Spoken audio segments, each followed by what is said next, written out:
हरियाणा की राजनीति लगातार दिलचस्प होती जा रही है। इसका एक प्रत्यक्ष उदाहरण सिरसा की स्थानीय राजनीति में देखने को मिल रहा है।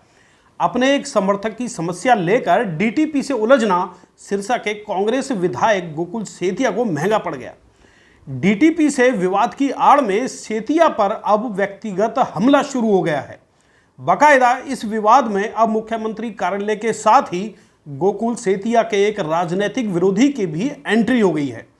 सीधे तौर पर कहें तो अपने समर्थक के लिए डीटीपी से उनके दफ्तर जाकर भिड़ना न केवल कांग्रेस विधायक के लिए मुसीबत बन गया, बल्कि इस पूरे प्रकरण ने राजनीतिक रंग भी ले लिया है। डीटीपी से विवाद का वीडियो सोशल मीडिया पर इतना वायरल हुआ कि सिरसा से लेकर चंडीगढ़ और दिल्ली दरबार तक गोकुल सेतिया चर्चाओं में आ गए। परिणाम स्वरूप अगले ही दिन गोकुल सेतिया की पुश्तैनी जमीन पर सरकार का बुलडोजर गरजने लगा। अब सेतिया इस रंजिश के पीछे एक पूर्व विधायक का हाथ बता रहे हैं। सेतिया ने इशारों ही इशारों में राज्य के पूर्व मंत्री गोपाल कांडा पर हमला बोला है। तो चलिए आपको बताते हैं कि आखिर ये पूरा मामला है क्या, और आपको विधायक गोकुल सेतिया और डीटीपी के बीच हुई भिड़ंत का वीडियो भी दिखाएंगे। दोस्तों नमस्कार, मैं हूं संजय कपूर और आप देख रहे हैं सिटी मेल न्यूज। आपको याद होगा कि हाल ही में सिरसा से कांग्रेस विधायक गोकुल सेतिया अपने एक समर्थक का काम ना होने से इतने नाराज हुए कि वो सीधे जिला नगर योजनाकार विभाग के दफ्तर जा पहुंचे। वहां उनकी डीटीपी करमवीर से जोरदार तरीके से बहस हुई। पहले आप इन दोनों के बीच हुए विवाद का वीडियो देखिए। लोगों का सेवक भी होएगा, सेवक भी होएगा, ड्यूटी कर रहा है। तेरे को बोलने की अकल तो चाहिए या तेरे को तमीज नहीं है?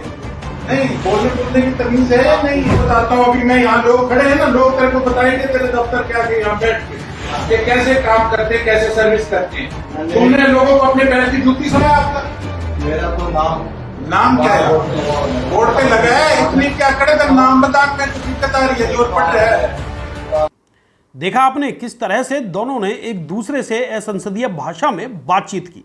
हालांकि इस दौरान जब मामला शांत हुआ तो विधायक और अधिकारी के बीच मामला पुरानी जान पहचान पर जा पहुंचा।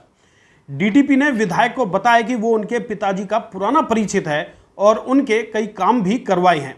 यह सुनकर विधायक पिघल गए। उन्हें लगा कि अब बात पारिवारिक संबंधों पर पहुंच गई है, इसलिए विधायक को इस विवाद पर अपनी गलती महसूस हुई, जिसे उन्होंने कैमरे के सामने स्वीकार भी किया। हालांकि इनके बीच का विवाद शांत होने के बाद सौहार्द समझौता भी हो गया, लेकिन अगले ही दिन विधायक की एलनाबाद में पुश्तैनी जमीन पर बसी कॉलोनी पर बुलडोजर चलने लगे। इस जमीन पर प्लॉट काटे गए थे। वर्तमान में वहां कुछ दुकानें व चारदीवारी बनी हुई थी। इन चारदीवारी को तोड़ दिया गया और दुकानों के लिए नोटिस देने की बात सामने आ रही है। हालांकि जुलाई 2024 में इस कॉलोनी को विकसित करने के दौरान डीटीपी विभाग ने सेतिया परिवार को नोटिस जारी किया था, जिसका जवाब ना देने का आरोप भी लगाया गया है। वहीं विधायक गोकुल सेतिया ने इस कॉलोनी पर बुलडोजर चलाने को लेकर सिरसा के पूर्व विधायक और पूर्व मंत्री गोपाल कांडा को जिम्मेदार माना। इशारों ही इशारों में बिना नाम लिए उन्होंने कांडा पर तमाम आरोप लगाए और सीएम ऑफिस से फोन करवाकर उनकी जमीन पर बुलडोजर चलवाने का दावा किया।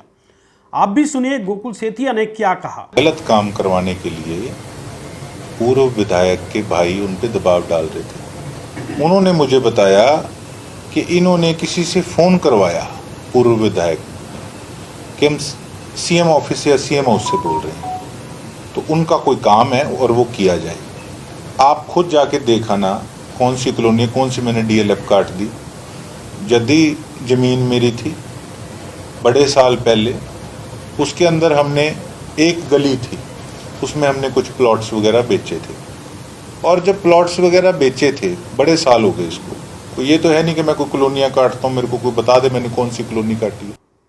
तो देखा आपने, अब सिरसा के डीटीपी से शुरू हुआ विवाद राजनीतिक जंग का रूप ले चुका है। समझा जा सकता है कि जब भी इन दोनों राजनीतिक दुश्मनों को मौका मिलता है, वो अपनी दुश्मनी निकालने का कोई मौका हाथ से नहीं जाने देते।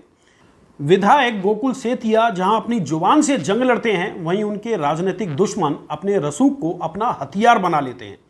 हालांकि राजनीति में इस लड़ाई का क्या अंत होगा, ये कहना तो मुश्किल है, लेकिन इस तरह के राजनीतिक विवाद को व्यक्तिगत रंग देना न्याय संगत नहीं माना जा सकता। दोस्तों, अब सेतिया और कांडा के इस विवाद को लेकर आपका क्या कहना है, इस पर कमेंट बॉक्स में कमेंट करके जरूर बताएं।